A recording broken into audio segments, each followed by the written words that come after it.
자, 이 시간에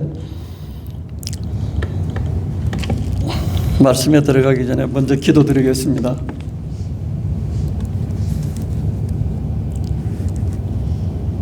주님의 피로 세우신 우리 범원재단을 사랑하시는 주님, 오늘 주의 거룩한 날 아버지 앞에 예배드립니다. 하나님 기뻐 받으시옵시고 성령으로 기름 부으셔서 참 하나님 은혜와 하나님의 사랑에 충만한 예배가 되게 도와주시옵시고 우리의 마음판에 하나님의 말씀이 각인되는 시간이 되게 인도하여 주시옵소서. 이 예배를 사모하며 여러 가지 사정으로 하나님의 전에 나오지 못한 사랑하는 믿음의 지체들을 우리 주님 이 시간에 찾아주시옵시고 붙들어 주시옵시며 여호와의 성전을 향하여 기도하는 시간이 되게 인도하여 주시옵소서. 감사하고 예수님 이름으로 기도드리옵나이다. 아멘. 오늘의 말씀 제목을 본문에 읽었는 내용 중에 엘리야여 내가 어찌하여 여기에 있느냐, 이런 제목으로 함께 은혜를 나누고자 합니다.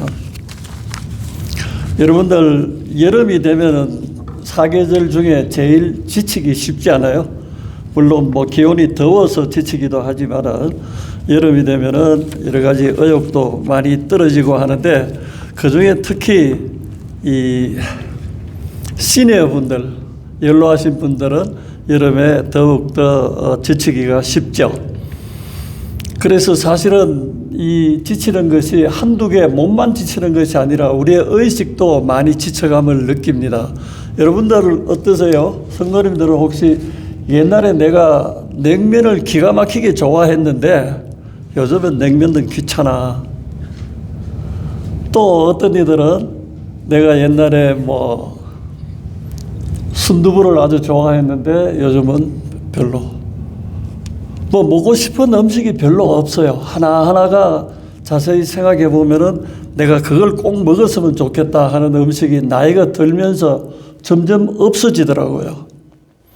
그리고 옛날에는 이것이 좋아서 참 기분이 좋았는데 지금은 그걸 위해서 그렇게 그것도 귀찮다는 것이죠.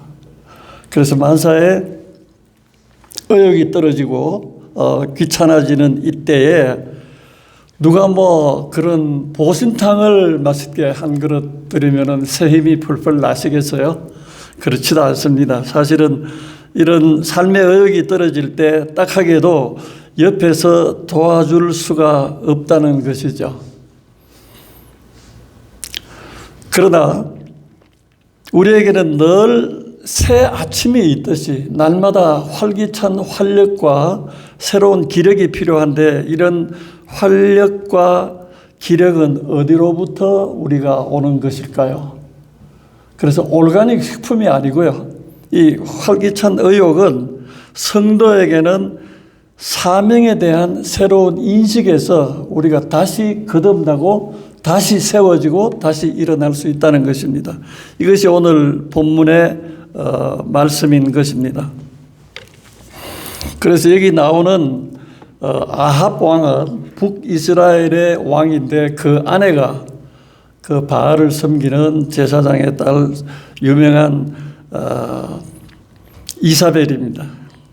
그래서 이사벨을 아내로 둔 바알 왕은 여호와 하나님의 나라임에도 불구하고 바알 우상을 섬기는 대표적인 왕이었죠.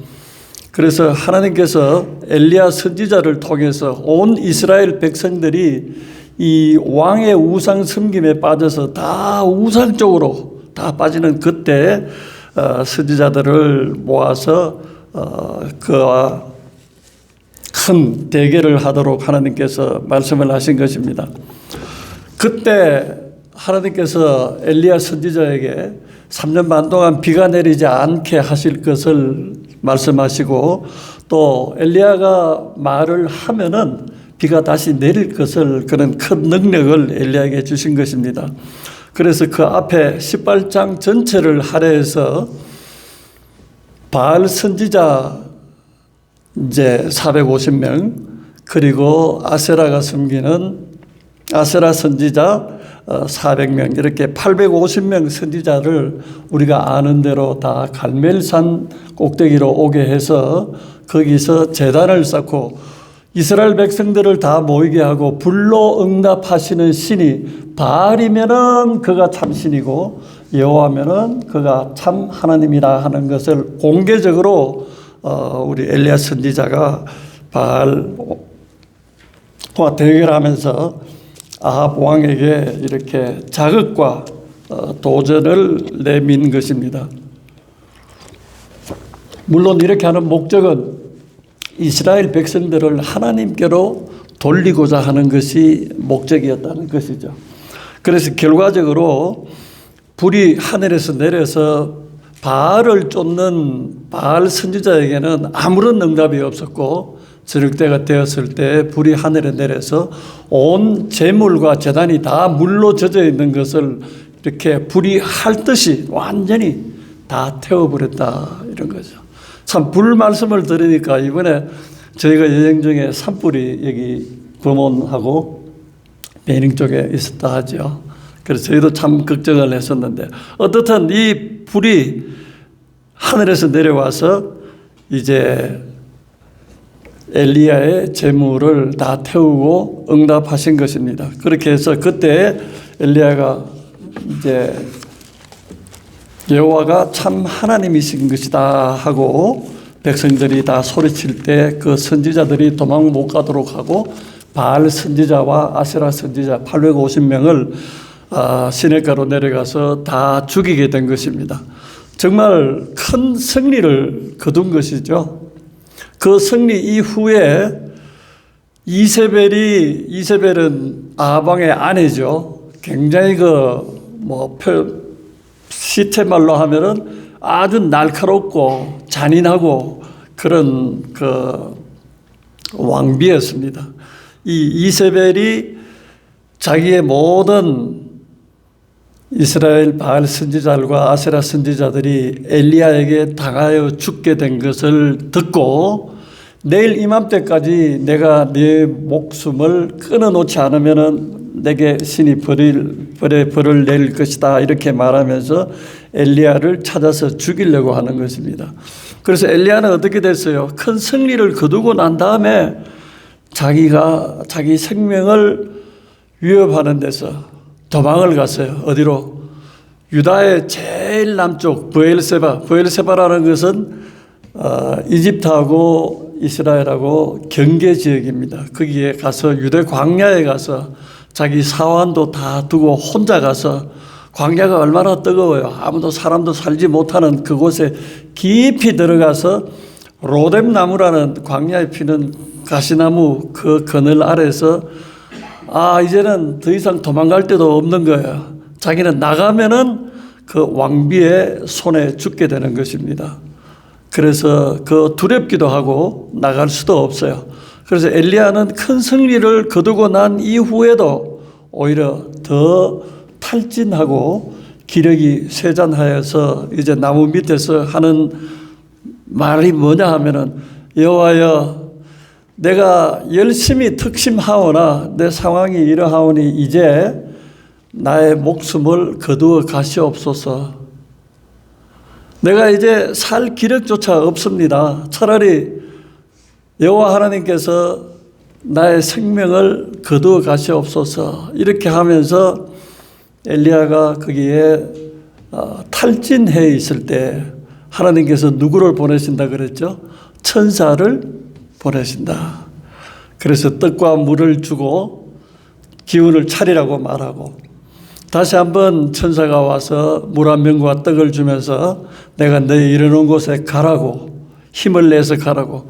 그래 엘리야가 천사가 주는 떡과 물을 마시고 40주 40야를 걸어서 천사가 이끄는 곳으로 가게 됐습니다. 그 간 곳이 어디냐 하면은 호렙산이라 그래요. 그것이 신의 산이에요. 그래서 이 호렙산은 하나님께서 모세를 만나서 처음으로 사명과 십계명과 계명을 준 그런 거룩한 산인 것입니다. 이 지쳐서 죽기를 원하는 엘리야를 다시 부르시고 하나님께서 이 사명을 주시는 호렙산에 이르게 하신 것입니다. 거기에서 호렙산에 가서 한 굴에 있는데 40주를 걸어왔는데 하나님은 거기 계시지 않는 거예요. 얼마나 힘들었겠어요?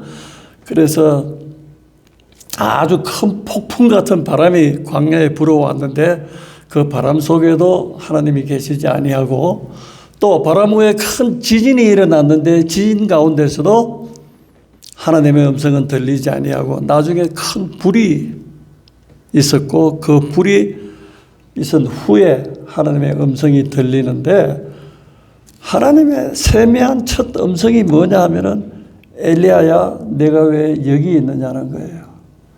사랑하는 성도님, 이렇게 지쳐가지고 어떤 이유에서든지 간에 제 모든 게 귀찮아, 모든 게 싫어, 지쳐 있는데 하나님께서 오셔서 하시는 첫 음성이 이권사야 내가 왜 여기 있느냐, 김집사야 내가 왜 여기 있느냐, 일어나라는 거예요.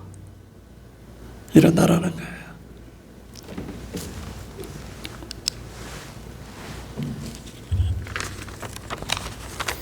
그래서 이 네가 왜 여기 있느냐 하는 말씀 자체는 지금 너가 이렇게 지쳐서 누워 있을 때가 아니라는 거예요. 아니라는 거예요. 그 처음에 말씀드린 대로 이 성도는 사명에 대해서, 자기가 받은 사명에 대해서 새롭게 인식할 때 그 사람은 새롭게 더 활기차게 거듭나는 것입니다. 그래서 하나님께서 엘리야를 부르시고 세 가지 새로운 사명을 주시는데, 그 성경의 첫째는 이 하사엘을 아람 나라의 왕으로 기름 부어서 세우고, 두 번째는 예후를 세우고, 세 번째는 엘리사를 택하여 너 대신에 능력으로 선지자로 세우라. 이렇게 세울 세 가지 사명을 주시는 것입니다. 그래서 이 사명을 행하는 엘리야가 후일에 어떻게 되었을까요? 자기 스스로 죽지 못해서 하나님 앞에 목숨을 가져가시라고 이렇게 말했던 엘리야가 그 사명을 다 감당한 후에 그 엘리야의 최후는 구약 성경에서 가장 장엄하고 가장 영광스러운 최후를 맞게 되는데, 이 엘리야는 죽음을 맛보지 아니하고 불수레와 불말의 호의를 받으면서 성천하신 것입니다. 아멘. 그래서 사실은 이 사명에 대한 인식이 없고 사명이 없는 사람은 자기에게 주어진 인생의 가치를 절반도 모르는 사람하고 똑같아요. 반대로 말하면 사명의 가치를 가지고 그 사명이 늘 있고 깨어 있는 사람은 자기의 인생을 몇 배나 더 값어치 있게 활기차게 사는 것입니다.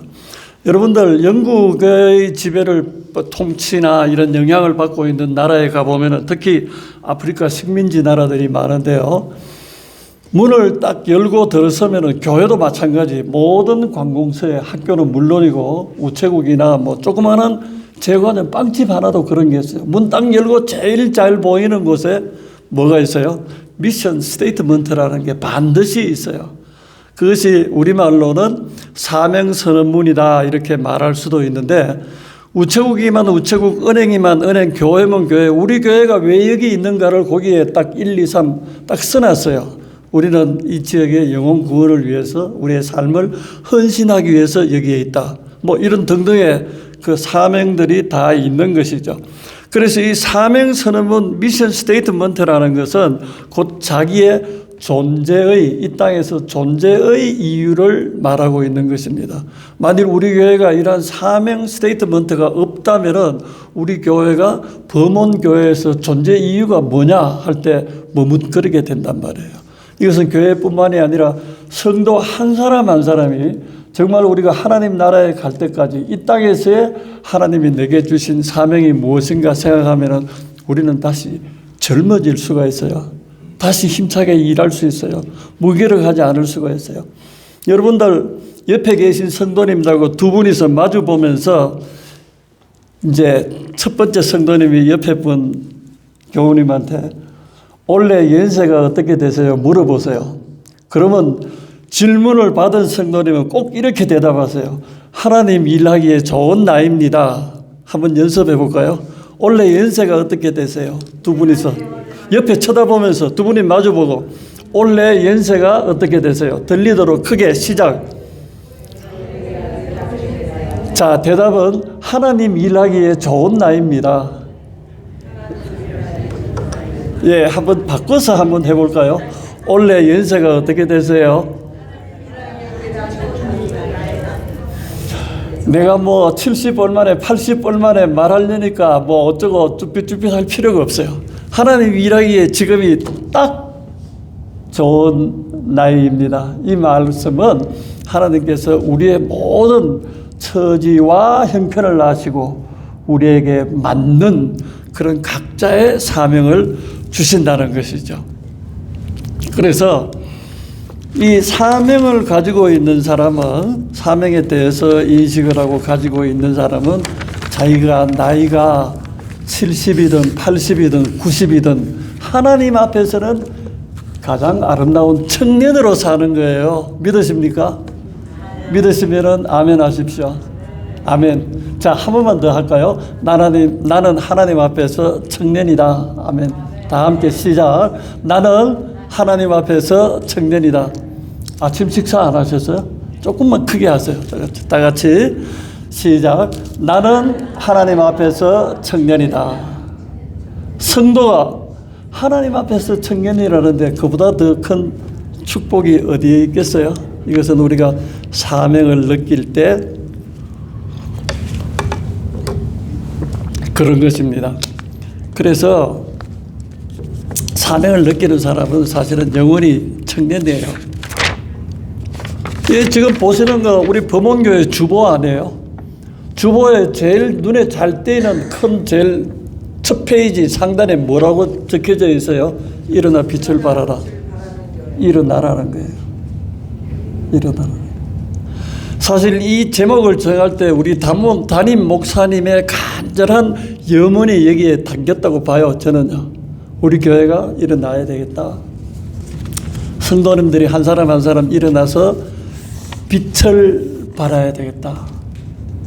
겨우 일어나가지고 오늘 골프를 치러 갈까 이렇게 하면 안 되고요. 일어나 빛을 발해야 된다 이거죠. 그래서 이 사명은 각자가 하나님께서 주시는 음성이겠지만은 대개는 기도할 때 사명 받는 분도 있고 그러나 주로 하나님의 말씀을 통해서 그 사명을 깨닫게 하십니다. 그래서 주시는 사명이 뭐냐 하면은 가서 복음을 전하라는 거예요. 일어나 주의 복음을 전하라는 거예요. 그러면 우리가 아이고 하나님 아버지 그것은 참 좋은 일인데요. 내 몸이 지금 형편이 이런데 내가 어디를 어떻게 가리요. 이렇게 우리가 한숨 쉬고 한탄할 수도 있어요. 그러나 하나님께서는 내가 내 서 있는 그 자리에서 빛이 되라 하는 거예요. 그래서 예수님께서는 이 말씀을 너희는 세상에 뭐라고요? 빛이라. 너희의 착한 행실을 보고 하나님께 영광을 돌리게 하라 이렇게 말씀하시는 것입니다. 내가 뭐 저기 캄보디아까지 못 가도 좋고요. 내가 또 뭐 어디까지 가서 뭐를 못해도 좋고 내 서 있는 이 자리에서 최소한 내 삶이 믿지 않는 이방인들에게 빛의 삶의 본을 보여주게 될 때 그것이 사명을 다하는 가장 강력한 전도이기도 한 것입니다. 믿으십니까?